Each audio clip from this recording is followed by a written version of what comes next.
വിവോയുടെ Vivo T3X 5G എന്ന പുതിയൊരു smart phone ഇപ്പം ഇന്ത്യൻ മാർക്കറ്റിൽ ലോഞ്ച് ചെയ്തിട്ടുണ്ട്.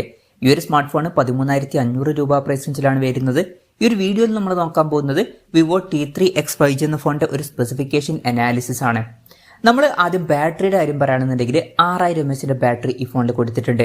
അവൻ വളരെ കൂടിയ ഒരു ബാറ്ററി കപ്പാസിറ്റി ഇതിൽ വരുന്നുണ്ട്. അത് മാത്രമല്ല 44 വാട്ടിന്റെ ഫാസ്റ്റ് ചാർജിംഗ് സപ്പോർട്ടും ഇതിൽ വരുന്നുണ്ട്. 13,500 രൂപ പ്രൈസ് റേഞ്ചിൽ അത് വളരെ നല്ലൊരു ചാർജിംഗ് സ്പീഡ് തന്നെയാണ്. പിന്നെ ടൈപ്പ് സി ചാർജിംഗ് പോർട്ടും ഇതിൽ കൊടുത്തിട്ടുണ്ട്. ഫോണിന്റെ ബോക്സിൽ തന്നെ ചാർജറും വരുന്നുണ്ട്. അപ്പോൾ മികച്ചൊരു ബാറ്ററി സെറ്റപ്പ് തന്നെ ഈ ഫോണിൽ കൊടുത്തിട്ടുണ്ട് എന്ന് പറയാവുന്നതാണ്. നല്ലൊരു ചാർജിംഗ് സ്പീഡും നല്ലൊരു ബാറ്ററി കപ്പാസിറ്റിയും ഇതിൽ വരുന്നുണ്ട്. പ്രോസസ്സറിന്റെ കാര്യത്തിലോട്ട് വരികയാണെന്നുണ്ടെങ്കിൽ സ്നാപ്ഡ്രാഗൺ 6 Gen 1 എന്ന പ്രോസസ്സർ ഈ ഫോണിൽ കൊടുത്തിട്ടുണ്ട്. 13,500 രൂപ പ്രൈസ് റേഞ്ചിൽ ഈ ഒരു പ്രോസസ്സർ എങ്ങനെയുണ്ടെന്ന് വെച്ചാൽ വളരെ മികച്ചൊരു പ്രോസസ്സർ എന്ന് തന്നെ പറയാവുന്നതാണ്. ഈ ഒരു പ്രൈസ് റേഞ്ചിൽ ബെസ്റ്റ് എന്ന് പറയാൻ പറ്റിയിട്ടുള്ള ഒരു പ്രോസസ്സർ തന്നെയാണ് ഈ ഒരു പ്രോസസ്സർ. അപ്പോൾ നിങ്ങൾ മെയിനായിട്ട് നോക്കുന്നത് പെർഫോമൻസ്, ഗെയിമിംഗ് ഇതുപോലുള്ള കാര്യങ്ങളൊക്കെയാണെന്നുണ്ടെങ്കിൽ ഈ ഒരു പ്രൈസ് റേഞ്ചിൽ ഈ ഫോൺ കൺസിഡർ ചെയ്യാൻ പറ്റിയിട്ടുള്ള വളരെ നല്ലൊരു ഓപ്ഷൻ തന്നെ ആയിരിക്കും. അപ്പോൾ ബെസ്റ്റ് ആയിട്ടുള്ള ഒരു പ്രോസസ്സർ എടുത്തിട്ടുണ്ട്. പിന്നെ 5G സപ്പോർട്ടും കാര്യങ്ങളൊക്കെ ഈ ഫോണിൽ വരുന്നുണ്ട്. 8ഓളം 5G ബാൻഡ്സും ഇതിൽ കൊടുത്തിട്ടുണ്ട്. ഫോണിന്റെ ബേസ് വേരിയന്റിൽ 4GB റാമും 128GB ഇന്റേണലുമാണ് വരുന്നത്. 6GB റാമും 128GB ഇന്റേണലുമായിട്ട് വരുന്ന ഒരു വെർഷനും 8GB റാമും 128GB ഇന്റേണലുമായിട്ട് വരുന്ന ഒരു വെർഷനും വരുന്നുണ്ട്. മെമ്മറി എക്സ്പാൻഡ് ചെയ്യണമെന്നുണ്ടെങ്കിൽ ഹൈബ്രിഡ് സിം സ്ലോട്ട് ഇതിൽ കൊടുത്തിട്ടുണ്ട്. അതായത് മെമ്മറി കാർഡ് യൂസ് ചെയ്യണമെന്നുണ്ടെങ്കിൽ യൂസ് ചെയ്യാം. പക്ഷേ മെമ്മറി കാർഡ് യൂസ് ചെയ്യണമെന്നുണ്ടെങ്കിൽ ഒരു സിം മാത്രമേ യൂസ് ചെയ്യാൻ പറ്റുള്ളൂ. പിന്നെ എക്സ്റ്റെൻഡഡ് റാം 3.0 എന്നുള്ള ഫീച്ചർ ഇതിൽ കൊടുത്തിട്ടുണ്ട്. അതായത് എക്സ്ട്രാ റാം വേണ്ട സമയത്ത് ഇന്റേണൽ മെമ്മറിയിൽ നിന്ന് കുറച്ച് മെമ്മറി എടുത്തിട്ട് അത് റാം ആയിട്ട് യൂസ് ചെയ്യുന്നതായിരിക്കും. അങ്ങനെ 8GB റാം വരെ എക്സ്ട്രാ നമുക്ക് ലഭിക്കുന്നതായിരിക്കും.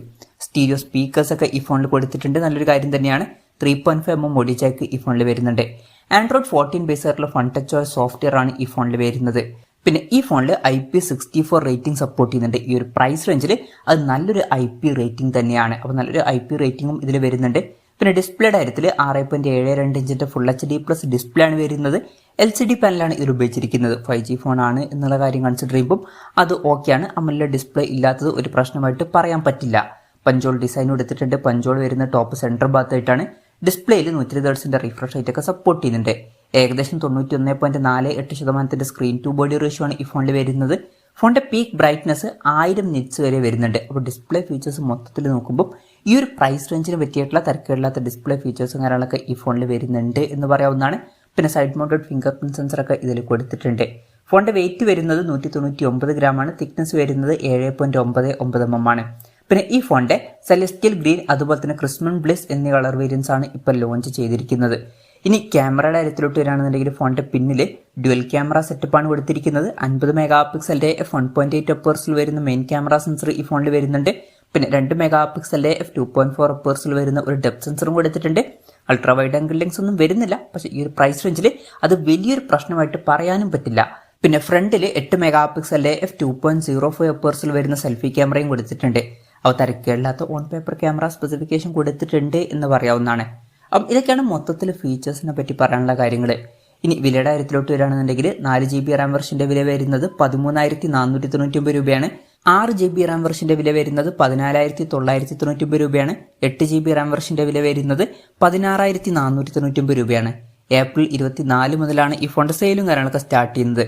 പിന്നെ HDFCയുടെ അതുപോലെ തന്നെ SBIയുടെ ഒക്കെ കാർഡ് യൂസ് ചെയ്യണമെന്നുണ്ടെങ്കിൽ 1,500 രൂപയുടെ ഓഫും കാര്യങ്ങളൊക്കെ ലഭിക്കുന്നതായിരിക്കും. എന്തായാലും ഓവറോൾ നോക്കുകയാണെന്നുണ്ടെങ്കിൽ ഈ ഒരു പ്രൈസ് റേഞ്ചിൽ ഈ ഫോണിൽ വളരെ മികച്ച ഫീച്ചേഴ്സും കാര്യങ്ങളൊക്കെ വരുന്നുണ്ട് എന്ന് തന്നെ പറയാവുന്നതാണ്.